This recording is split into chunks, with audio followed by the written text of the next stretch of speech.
Hey, everybody. This is episode 11 of the Latent Force Prepared Defensive Action Podcast. In this episode, we bring back special guest Deputy Rich, and we talk about qualified immunity, the use of deadly force, and, of course, National Doughnut Day. So stick around.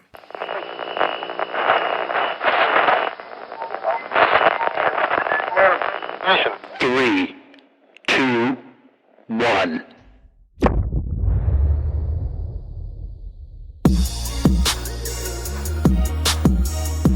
This is the Latent Force Prepared Defensive Action Podcast. We believe there's no defensive situation so bad that your lack of training can't make it worse. We're on a mission to cut the crap in the firearms industry and bring you topics and discussions that are designed to make you a more informed and effective gunfighter. If it has to do with alcohol, tobacco, firearms, and everything else, we're going to talk about it. Guys, gals, and submarine racers, here are your hosts, Jay Eisenicke and Mike Garza. All right, well, welcome to episode 11 of the Latent Force Prepared Defensive Action Podcast. My name is Jay Eisenicke. Thank you for joining me today. And strangely, you're going to find that I'm by myself. Our favorite co-host, Mike, is not going to be joining us. Apparently, he had way better things, or he claims they're more important, but I don't know. So either way, I had to punt a little bit, and so I sent out feverishly some text messages to anybody that would answer, figuring that the first person that did would be the lucky volunteer or voluntold that they would be joining us to be a guest on the podcast today. So, who do you think was the lucky person that was the first to respond back? That's right, our good friend, Deputy Rich. So he's been selected to be our guest today. And so, it's no coincidence that today is also National Doughnut Day. So we're going to get a good perspective from our cop friend, Deputy Rich, on National Doughnut Day. We're also going to talk about the current environment with Defund the Police, and also the movement to try to roll back qualified immunity and then change or add some restrictions to the use of force policy in a lot of agencies around the country. And a special question that we're going to have for Deputy Rich is, does he believe in aliens? And we're talking about the little green kind. So without further ado, here is our special episode with our friend, Deputy Rich. So I'm glad to have sitting here with me today across the video screen and across state lines is my good buddy, Deputy Rich. Rich, how are you doing today? Jay, I am doing awesome. Awesome. That is good to hear. It's been an exciting day getting prepared for this cast. Well, we are certainly glad to have you back. So in case, we did get a lot of positive stuff when you had talked to us. I don't know, that was maybe a year ago. Just about, yes. On SEPTED and all those type of things that you were doing. We got some good response on a lot of the things that you had brought up and maybe some of the things that people weren't aware of. So I thought, and Mike thought, that it'd be a good thing to, bring you back and maybe talk about some other stuff and just see where it goes. Absolutely. Yeah, so glad you can be here. In case those folks don't remember, or we have some new folks that are tuning in, why don't you give us a quick rundown on you and in your background? Well, since the last time we've spoken, as you stated, time has passed. So I'm presently just into 31 years of a career in law enforcement, and been a deputy in Arizona. And I've enjoyed my time. Prior to that, I was with the fire department for just about 8 years. But things brought me into the law enforcement arena. And since my time in law enforcement, I've spent time in different positions. And presently, the last 3 years, just over 3 years, I've been working in an administrative position now. I no longer work the road. Okay. Good. Well, not working the road, so that tells me then that it brings me to this great topic. And I hate to be stereotype here, but I ran across this article that was a great debate. This was, in case you didn't know, I think this is kind of funny. It was National Doughnut Day. Yes, if you weren't familiar. No, I saw it. Yes, you were. Okay. I partook. Okay, all right, good. Well, you got to perpetuate the stereotype. So Absolutely. I'm glad to hear that. So the big thing that rages on with me every time this day comes up is the correct spelling of donut. Now, there is Doughnut, and then there is what it's called Doughnut Day, which is Donut. So I'm curious, being that you've been in law enforcement for 31 years, I'm curious what side of the debate Deputy Rich falls on.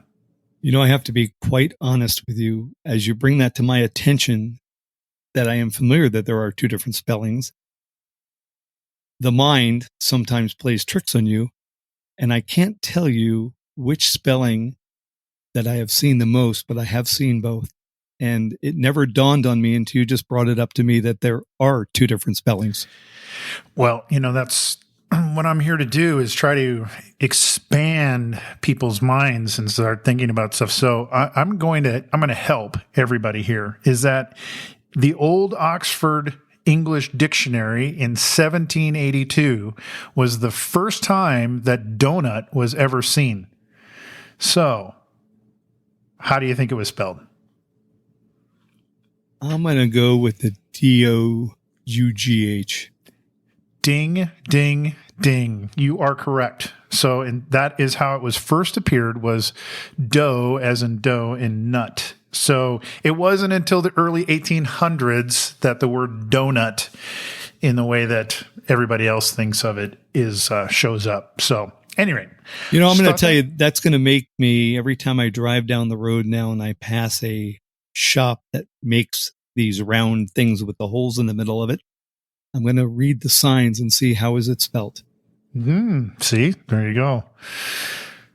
I don't get it. Yeah, it's spelled those two different ways, and you get what's actually is more interesting to me is that this debate has raged on for 200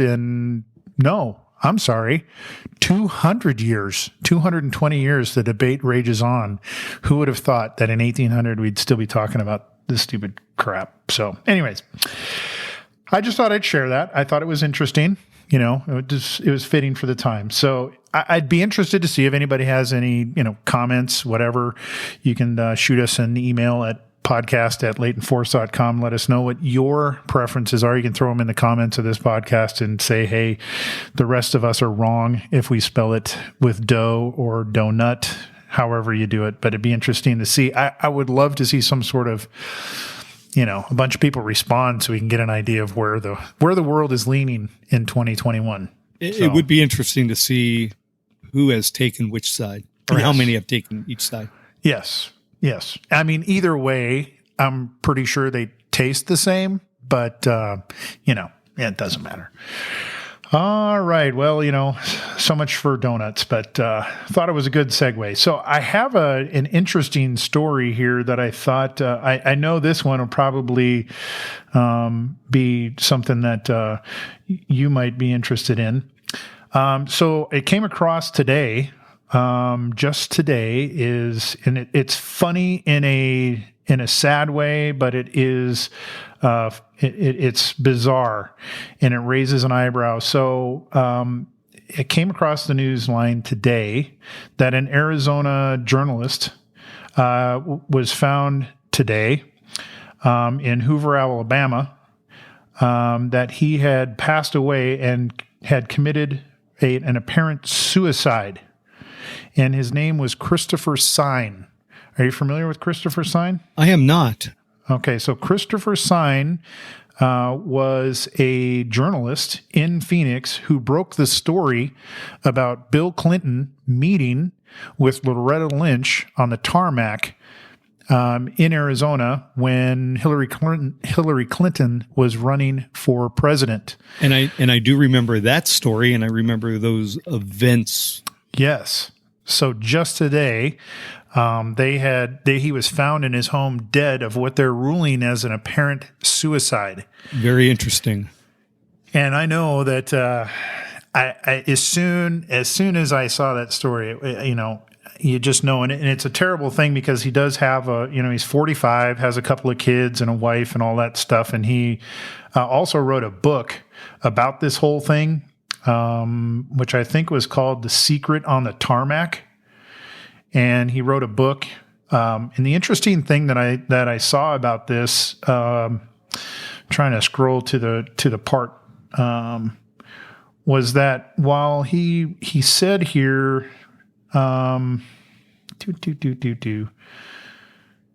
is that there were many times apparently according to him, and this is what he had said, is that my family received significant death threats shortly after breaking the story. Credit cards were hacked. My children, we have code words. We have secret code words that they know what to do. So it seems interesting, that this guy ends up showing up and has committed suicide. I don't know his background, and maybe it's truly is an unfortunate story where he committed suicide, but it just seems a little odd that anybody that's in the orbit of the Clintons in any way, shape, or form, turn up suicided. So it just seems kind of weird, but I just didn't know. I'm not a conspiracy theorist, and it's only hearsay that I have learned it, but many people that have had or have been in the arena of the Clintons have passed on. And the number is up into double digits and almost high double digits. Yeah, it's pretty scary, isn't it? Yeah, I have no factual information, just through conversations of people, that things like what you have just brought up have occurred, but to many. Yeah, pretty strange. And it just, the only reason I brought it up is because I just saw it before we got started here, and I thought it was, I just thought it was a little bizarre. So, but speaking of conspiracy theories, just the other day, I took a trip up to the thriving metropolis of Rachel, Nevada. Are you familiar with Rachel, Nevada? I am not. Okay. So Rachel, Nevada is out in the middle of nowhere. And you're saying, Jay, why would you bother driving to the middle of the Nevada desert to go to Rachel, Nevada? Well, Rachel, Nevada is 12 miles, I believe it is, from the gate to Area 51. Okay. And this is where the storm, what was it, last year or the year before, it was Storm Area 51, thing happened. And there's a restaurant and hotel out there, very small. I shouldn't even say hotel because that's too big. It's a motel that's out there called the Little Alien. So we drove out there just to go out. And I'm curious, Rich, another thing, what side of this do you fall on? Are you a person who believes in UFOs or do you not? Just curious. Personally, I don't believe in UFOs, but okay. I do believe, and again, it's a personal belief, that we are not the only form of life in that vast black atmosphere out there, that could be something else, but I don't believe in UFOs. I think if there were UFOs, with the technology we have, we would have long ago identified them and had confirmation on something. We have some pretty smart people in pretty technical areas, and I think it would have been uncovered long before 2021. I hear what you're saying. I just, they're going to they're supposed to have the reason I bring it up is they're just supposed to be a disclosure report that's supposed to be coming up from Congress this month. It's supposed to be like on the 25th or something like that. And, I don't know if you've seen these videos of these things been taken by the F-18s and all that kind of stuff. Lately, I've seen a lot of videos and I've heard a lot about the topic of UFOs. And I find that interesting that suddenly in the last 12 months, UFOs appear to be a major topic of discussion. Yeah, it seems to be the new kind of the cool thing. And apparently and there I am saying apparently again, but it's supposed to be able to tell what the intelligence agencies know about the incidents involving these crafts or whatever it is like that. And so basically what the current story is going to be is that the intelligence report is going to be non-committal and ambiguous, in quotes. So I think kind of what ends up happening is that it's going to simultaneously satisfy everyone and also no one. It's going to do a great job of that, I have a feeling. So all the skeptics and the smart people are going to say that, aliens are is a joke, and the UFO people are going to be able to continue to say that there's a cover up on the whole thing. So it seemed interesting to me is that, and then you say, well, what does this have to do with, personal defense and why do I have Deputy Rich on here to talk about aliens? I don't know. It's like being aware of all these things that are around. I mean, if these are truly threats to us, I guess is more the thing. Well, how would you defend yourself from an alien? I don't know. I mean, if he points a ray gun at you, you may have a 9mm Glock. Is it going to work? That's what I'm saying. I mean, let's go to Mars Attacks and and I'm pretty sure that, no matter what we have, it's not going to do anything against that ray gun. So I don't know. That's just my thoughts. It'll be an interesting call, and I'm sure the Monday morning headlines for that officer that responds to somewhere in the country the landing of a UFO. Right. I mean, and everybody's saying, well, I got to think that if they are landing here, they're talking to the government. They're probably not just, going to stop at a park in the middle of town and just say, hey, welcome. How are you? Yeah. I don't know. It seems like, why would they care about what the heck we're doing here anyways? I don't know. I don't think the commoner will be their target. You don't think so? No. Oh, okay. They want someone, well, I can't say those up top have intelligence, but they probably want to talk to someone that is in charge of something. So I'm curious. I'm curious what we would do. I guess that's the interesting thing is would we as humans, would we just like be nice, or would we just all of a sudden go after them and attack in that way? I don't know. Anyways, getting off in the weeds, but I just, that's typical deal. So, but I do have some serious questions. Okay. So one of the things that I wanted to ask you about is there has been a raging national debate about the use of deadly force in police departments across the country. And then there's an additional debate about this defund the police. And this has been going on for a while.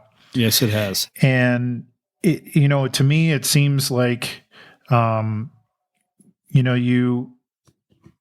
when I think about it and the demands that it puts on agencies nowadays with having to take care of all of the things that are happening,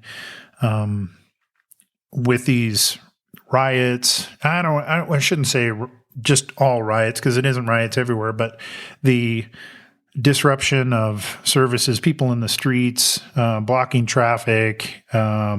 Maybe it's a peaceful demonstration that the government still has to provide. Local government still has to deploy resources to make sure nothing happens, and so that's obviously a cost to those agencies.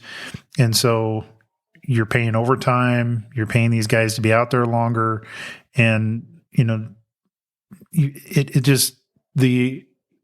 don't know. It seems like the argument to defund the police just makes no sense to me. And so from your perspective, having been and seen so much going on, what's kind of your take right now on, let's start with use of force right now. So there's a lot where they want to, there's a lot of talk about trying to prevent police officers from having that, I'm trying to think of the term. You have to excuse me, but that prevents them from being prosecuted in the event of use of deadly force. And so they're trying to eliminate that protection for police officers. So what's kind of your take right now on the direction that use of force and the changing how that's going and what it looks like and what's our future going to be like if we do that? Well, I'll tell you, speaking having 31 years of experience, I can tell you, I don't know of any officer that I've ever been in contact with, be it the department I work for or any other department, that wakes up in the morning that says, I want to get in a confrontation with my firearm today. Or I want to get in a confrontation with my baton today or my taser today. As we know, the percentage out there of the people that are doing the complaining is probably minimal. I'm sure there's overwhelming majority support for law enforcement, but with today's technology, the negativeness or the propaganda gets pushed out on every form of, or every platform you can think of, be it the cable networks, the local networks, computers. It comes over across your telephone, because we know the technology out there picks up algorithms of what you are interested in. But on the use of force, I think an overwhelming majority, probably a 98%, I would say, of officers out there do not want to get in a physical confrontation or a shooting, and to limit these officers of the actions that they're allowed to take, I think is going to be more detrimental in the long run, because there's going to be hesitation involved. Officers go through, as you know, quite a bit of training for different categories, be it firearms, hand-to-hand combat, arrest techniques. And I think they try to utilize what's best, and that's inclusive of, we'll call it the verbal judo. I think they try to utilize what's best for the situation. And sometimes things just don't work out. But also in that group of officers that are out there on the roads, not everyone's a perfect officer. They're not robots. The problem that exists, and it's with any occupation or anything out in life, is the human factor.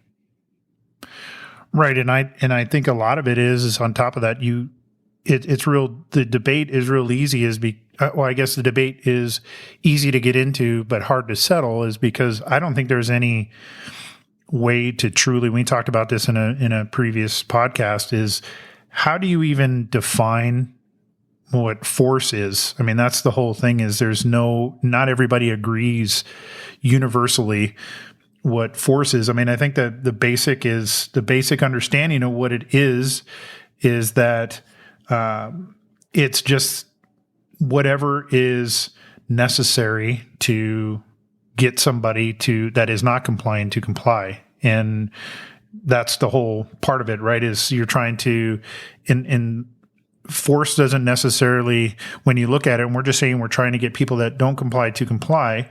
Well, that could be as simple as, hey, I need you to move over here, and, grabbing them by the arm, elbow and under the arm, and just moving them that direction. And that's a use of force. But when we're trying to focus on just only, everybody thinks it just goes, there's nothing in between. There's nothing in between you just saying hi, hello, walking up to a car, and then it goes directly to deadly force. And it's like there's nothing in between. And sometimes there's not an option of anything in between. An officer pulls up, steps out of his car, and it goes right to deadly force. Sometimes there are the in-betweens that occur, and it still goes south to deadly force. And sometimes it goes the other way, and things work out. Well, and the other thing to me is about that is that everybody's, how they, I guess their life experiences plays a role in Absolutely. How that's going to go. And so if you grew up in the situation with somebody, yelling and screaming and, dropping an F-bomb and pumping up and trying to, do that look and act. If you've been around that your whole entire childhood growing up, people like that, you just kind of blow them off. You don't, it doesn't think any, but if you lived a relatively sheltered life, in suburbia somewhere, and you come in and now you're dealing with people that are that way, it may seem a far different situation between those two, because it's in exactly the same situation, but it is their perception of that situation is completely different. And again, that's the human factor. Like you said, you've lived with it, you've dealt with it. It's not a big deal. You're that new officer that has been sheltered, and now all of a sudden you show up on this call and people are F-bombing and pushing, shoving. Your reaction may not be as, I'll say, as mature as that officer that has lived a life and it has been around the corner and back again. Right. And it's unfortunate, but again, it's the human factor. Well, and then even on top of that is the situational awareness, right? We mentioned Colonel Cooper's color codes of awareness. And if you are out there in condition white, which is you're not aware of anything, versus somebody who may be in, orange to yellow, where they're being a little bit more cautious and they're looking at situations that are coming up and happening, if you are less situationally aware than somebody else, then that situation can escalate. And that's one of the things that Colonel Cooper said, is that if a situation goes from white to red, you are not going to survive, because you're nowhere prepared, and the aggressor is going to have the jump on you, and you can't react and you can't jump that far. So again, here's the situation, is that it went from one place to another, versus on somebody else, they were able to de-escalate it or handle it differently because they were more aware and they saw things happening sooner because they were situationally aware. So it could be exactly the same situation with two people. And I just don't know how you can, that's why it's not universal. It just doesn't fit, because and it goes to me is that if you have somebody who's situationally unaware, it could be leading directly to, if you've been working a bunch of days, a bunch of overtime because you're over budget, understaffed, because we want to defund the police, is that the likelihood is that person is going to have an issue because, they're exhausted. They're not situationally aware. Things are going to happen. I mean, that's where accidents happen. Agree. It's been proven that, sleep deprivation or exhaustion, alters the way one reacts. Yeah, exactly. But you're talking and a situation comes to mind that occurred recently, and unfortunately, someone did lose their life. But that I don't remember what city it was in, but where the officer pulled up and two young girls were fighting, and one pulled out a knife and went to stab the other one. His reaction, he was very aware of what was going on, and unfortunately, the only option he had was to pull a firearm and stop a threat. And again, it was an unfortunate situation, but he was very aware of what the situation around him, and he reacted appropriately to save the life of someone. But in doing so, unfortunately, a life was taken. Yes, exactly. Yeah, which definitely is. You can't change those situations, unfortunately, but there's no time to yell, stop, drop the knife. By the time you're done with that sentence, an individual's been stabbed twice. Right. And I think that's the thing that a lot of people don't realize, is just how fast things, a blade and, in 21 feet, and how fast somebody can get on top of you, and things escalate so fast. So 1.2 seconds, I think is for the average male to move 21 feet is what what it comes down to. Right. And it seems like that's just plenty of time for things to happen. And again, that's where you see is that it goes to your awareness. Maybe somebody who's far more aware and a heightened level of awareness versus somebody else is going to be able to, step to the side or do Absolutely, something. But somebody else that isn't, that has now gone from sidestepping and throwing somebody to the ground versus somebody's on top of you with a knife, and now you have to go to deadly force. So yeah, it definitely changes the situation. So what do you think about those attempts to change the? I can kind of guess where you're going to be, but where do you think it changes those attempts to where the law enforcement doesn't have the protection and now is going to be prosecuted for anything that they do, as a police officer? I think it's unfortunate. Again, first, I don't think any officer wakes up looking to get into any confrontation on the job. They know what's going to happen. It's part of the job. You train for it. You prepare for it. What do I think is going to occur? Well, things I've seen occur in the last year, 2 years. I've seen officers in various departments step back, not get involved. The officers are going to be more cautious, and the results are going to be problematic. I think you're going to see less officers or less folks apply to be officers out there. And right now, all across the country, with what's occurred in the last year and a half, they're having problems hiring officers. When I first tested in 1989, there were 75 positions open for the department I'm on and 1,500 applicants. Today, we have on paper about 300 open positions, and we can't even get 30 applicants to apply for those positions. And by the time we whittle through the interview process and the background, we might get, I think the last academy we had 5 into the academy. Yeah, no, I was going to talk to you about that too. It kind of had that teed up, and that'll be a good segue is talking about recruiting here.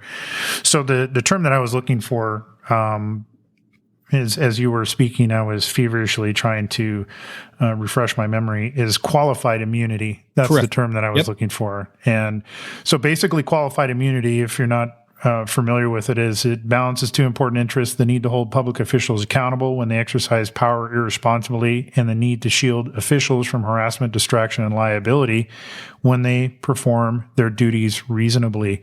So obviously the big key there is reasonably. So specifically, it protects government officials from lawsuits alleging that that particular official violated a plaintiff's rights.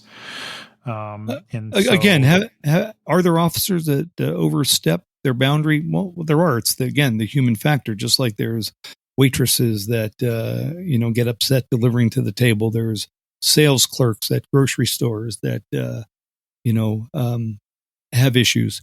But for those that are stepping out to protect the public, and most of them, 99% of them, are doing a good job and doing it righteously, faithfully, and with good intentions, you're going to lose a lot of applicants because people do not want to sacrifice their families and what they've worked hard for in life to go into a career that's not going to protect them.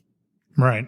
And what we see a lot of it is that on those really qualified immunity is really only is going to goes against when people file suits against those particular government officials, which is typically police officers.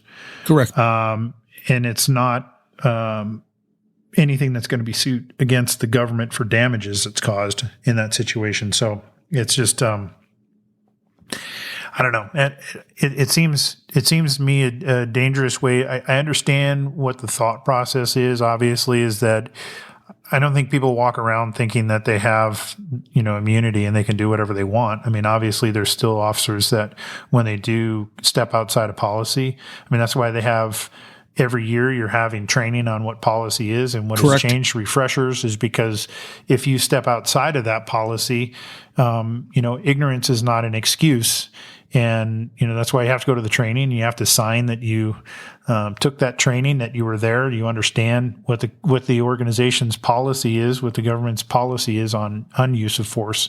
And then as soon as you step out of that, you're on your own. I mean, there's no doubt about that at all. And so, if you're doing stuff that is clearly not inside the policy for use of force or anything else, then you kind of, prosecution is going to happen. I mean, the agency isn't going to just let it happen. If it's something that can be prosecuted, they're certainly going to do it. Correct. I think taking away the qualified immunity the push that's for that is going to be a big mistake, because again, you're going to lose people that are already employed on the job, and you're going to greatly limit those that are going to apply for the job, because it's a difficult job. And all these officers across the country, essentially they're fighting a war. I always when I was training for the 22 years I was a field training officer for, I trained my people tactically, and I trained them to have the thought process that they're domestic military per se, and not in an aggressive manner, but in a manner that they need to be, again, aware of their surroundings. They need to be tactically proficient. They need to be good with their verbal judo. They need to be on point and do a good job, because they're dealing with domestic issues that our military deals with across the pond. They're international type issues, but they're still fighting, people that are shooting at them, people that are trying to injure and hurt them. But to take away qualified immunity, I think we're going to lose a lot of good candidates out there over the years, and it's going to be detrimental to communities because of the lack of protection that they're going to have. Well, I think I think one of the things that's happening too is that, and I think it's true in just about every industry, is there's a large block of employees that are in this age range where retirement is, that's right around the corner.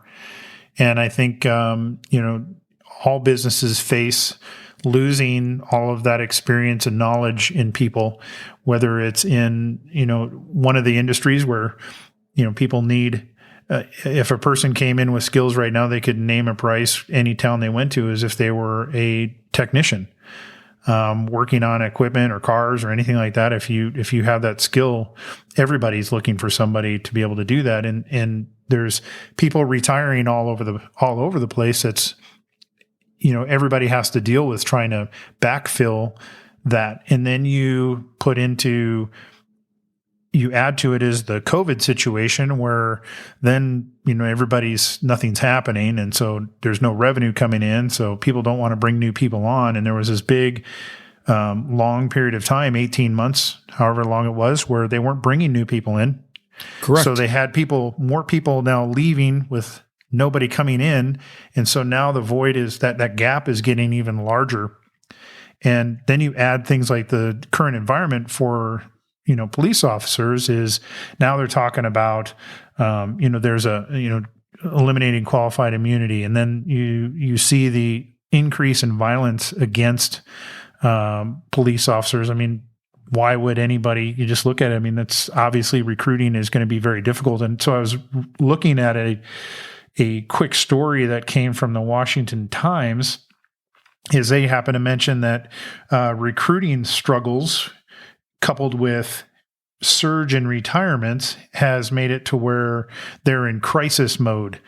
And I think a lot of those people are understaffed, and you're asking, and so it goes back to the question of defunding police. Obviously it's an asinine conversation to have, and you have these people that are, yelling and screaming for this.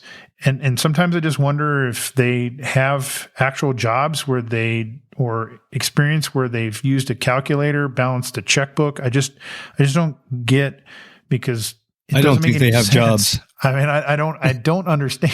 I don't understand is just what it takes to be able to do that. And so to have officers out on the street, and then to think that you're going to make it better by taking away funding to bring people on. Because the argument is that what everybody's saying is we need more training. We need more training. They need to be trained better. They need to do this. They need to do that. They need to know about how to de-escalate or use other options. Well, all of that stuff takes time and money. But officers are trained well. I believe, and I can speak for myself and my department. I think there's a lot of training, and there's good training that these officers go through. The people that speak this are the ones that are not in the situations. Again, I bring back that incident we spoke about a little bit ago with the officer and the girl with the knife. There aren't many options left in a situation like that. And when these officers are involved in shootings or other types of serious incidences where a life is taken or a dog is deployed and someone is maimed, it's usually the last option available. They don't just, again, jump out of the car and say, hey, I'm going to go shoot somebody, or hey, I'm going to let the dog go. There's criteria that's got to be met before that's done. Sometimes it's split-second thinking, and sometimes they have a little bit longer to think about it. Right. Well, I'm going to give you just a quick number because I have it here, and this comes from the mayor's office in the city of Philadelphia, and this has to do with this Philadelphia Police Department is budgeted to have 6,380 officers, but currently has just 6,112, leaving 268 vacancies. And if we just go with your anecdotal stuff about how many 30 people going through an academy or applying, there's going to be the washout of those people that don't actually make it when they go through the academy. I know I had a discussion just last week about an academy here locally that they had 111 that started, and through the process, that 6-month academy, they only graduated 80. So I'm looking at this going, you're at an agency that has 268 vacancies, and you're going through an academy that potentially is only going to fill 160 total across the year. So you're always going to be behind. And I guess it gets to me is that I think the issue is that if you don't like the police officers you have, if that's going to be the argument of those folks that wants to defund the police and all that type of stuff, if you don't like the police officers you have, and you are striving to get the best and the brightest to have it to replace and put in there, how is it that you expect to attract and retain the best and the brightest if you're putting them into that situation? It's not possible. And I think that's what we're experiencing right now. Absolutely. I don't think have sat back and thought about that before their mouths have opened up. They want to defund. They want to take away the qualified immunity. They want to, the mayors of some cities request that their police stand down through the chief when things occur. You're not going to attract people by making the job harder and making the officer more of a target. Yeah, and I just one of the things here, I just don't understand why these numbers are surprising. Is New York City homicides were up 27% from this time last year, and similar results in Chicago and Dallas. And this is from the Wall Street Journal. So I just don't get it to where. Surprise. I don't even understand how we're even sitting here having this discussion, but that's the way it's crazy. It is. So I do have a question for you then. We've covered a little bit here, and I have a person that I know. She is just turned 21. She spent a bunch of time in the Explorers. She absolutely loved it. She spent years and years, and her dream has been to get into law enforcement and be a police officer with the agency here in town. And she turned 21, and I just had a conversation with her last week. Recruiting is open. She's going to apply for the next one so she can get in. What is having spent 22 years being an FTO and 31 years in law enforcement and seeing all of those people come through that passenger seat with you,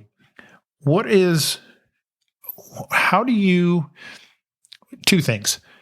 First of all, for the person who is debating whether they should, what do you say to them about why they should? And to the person that already is committed to do it, what do you tell that person to keep them going on the right path and just not to, to be able to tune all this stuff out and just follow their dreams. I mean, obviously follow your dreams is the easy part, but I mean, it's a little bit more challenging than that. So what do you kind of say to, let's take the first one, the ones that are on the fence debating?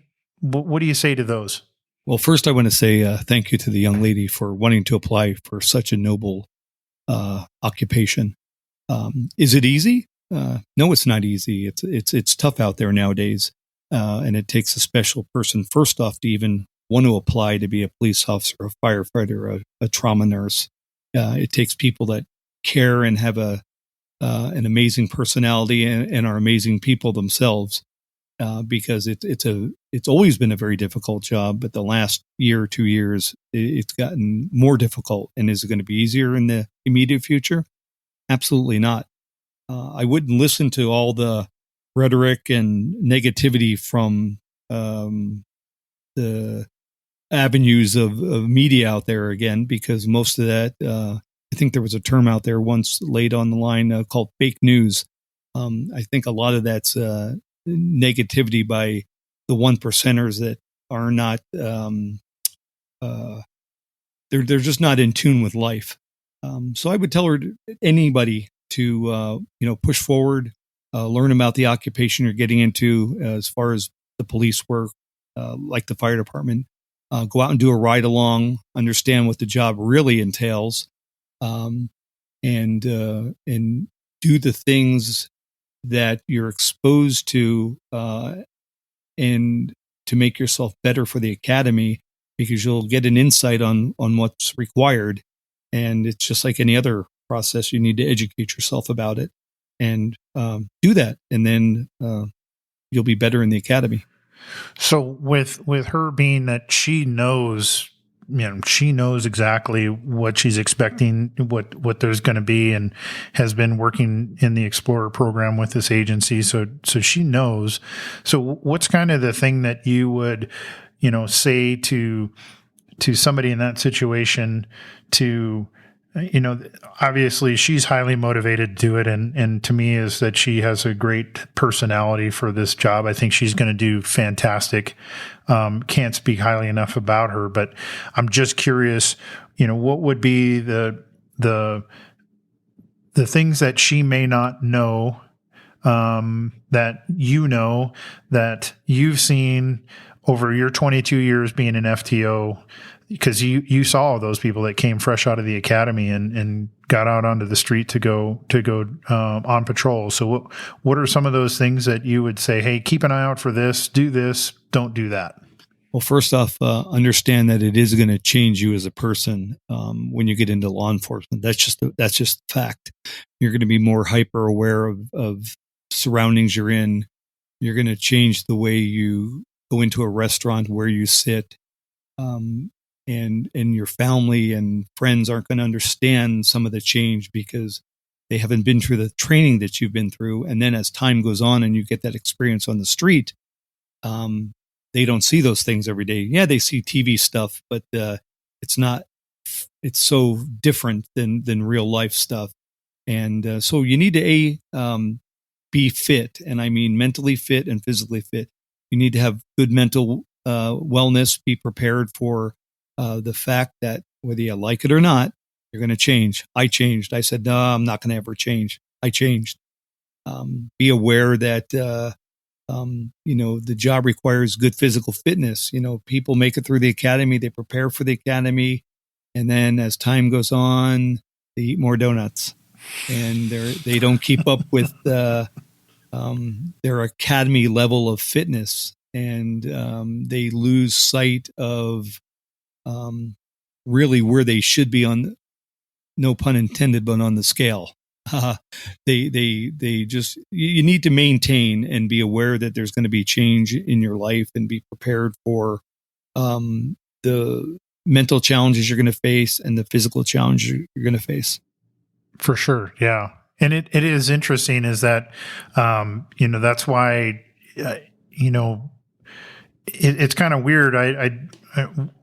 How the police officers kind of end up, that's kind of their circle of friends, is because they all kind of know they talk in 10 codes or whatever, but, they have their own, you have your lingo, they understand. And so you can have these conversations and it's like, you get it. So they kind of seem to flock together, even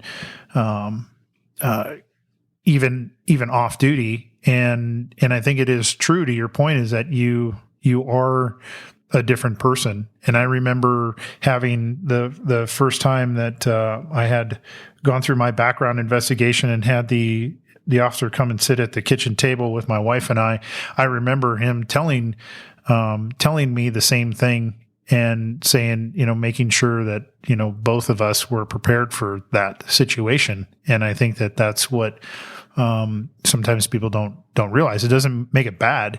It's just that you kind of start looking at the world a little differently, I think. And doesn't mean that you can't turn stuff off. It's just that it just kind of becomes who you are a little bit. And that's, that's okay.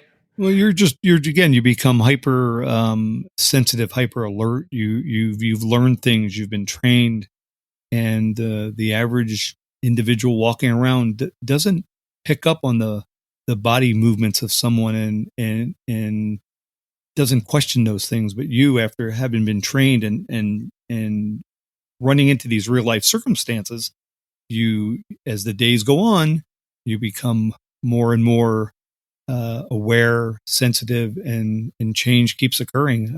I'm 31 years. My wife still says I'm too coppish. And I don't think so. I think I'm just trained and I'm aware. Right.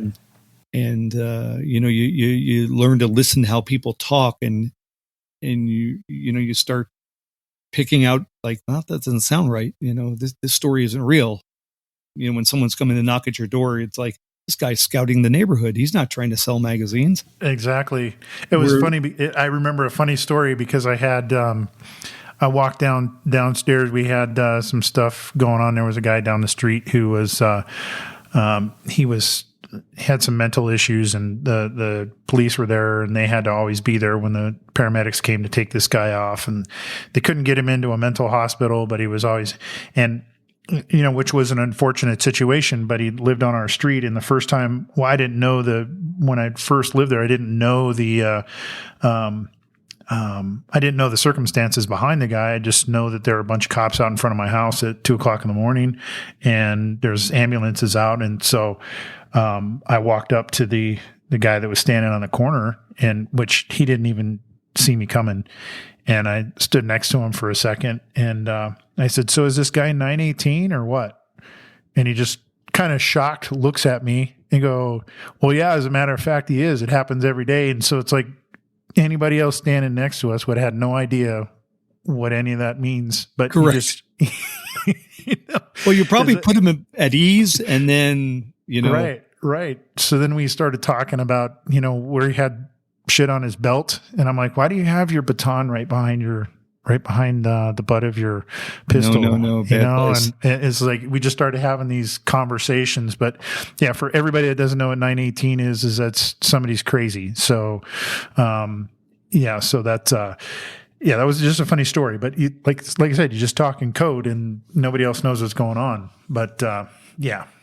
The hyper, real quick story here, the hyper awareness, and again, how one changes is, I live in a very decent neighborhood, I believe, but short of the story is I went out one day, first to throw out my trash, and I noticed in the desert area, there was an male individual crouched down, and again, not in a position that I felt was, I'll say, normal, where anyone else would have looked at him and probably walked on.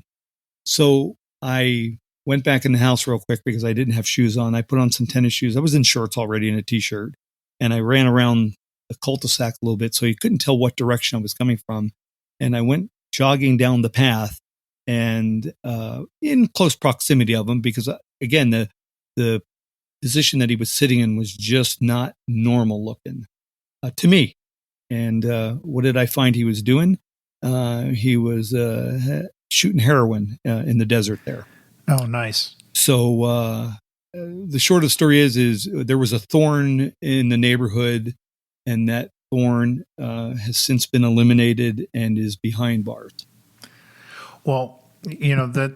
But again, we're talking about change. To anybody walking, they would have never thought different of the individual being out there. But again, I looked at where he was sitting. I said, there's no reason for him to be there, and how he was sitting. And I said, well, there's no reason. That looks odd. Someone should not be A, in that location, and B, in that posture.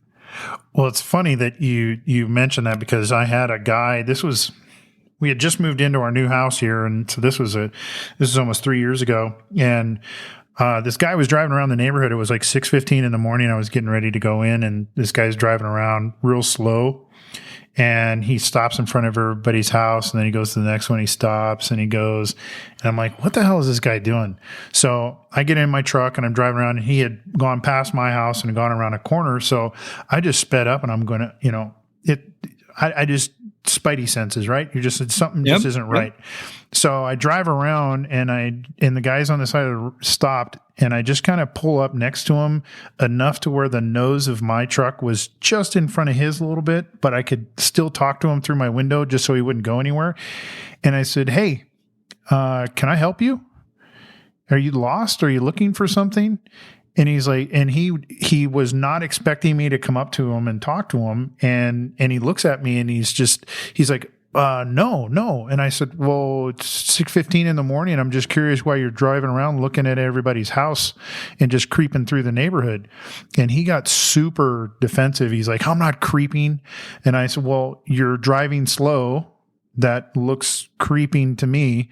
And he said, well, I'm with the homeowners association, and I'm just checking everybody's stuff. And I said, okay, well, I appreciate what you do, but I might recommend that you put something on your car so people know that. Maybe let people know that you're going to be doing that instead of just driving around, creeping around people's neighborhoods.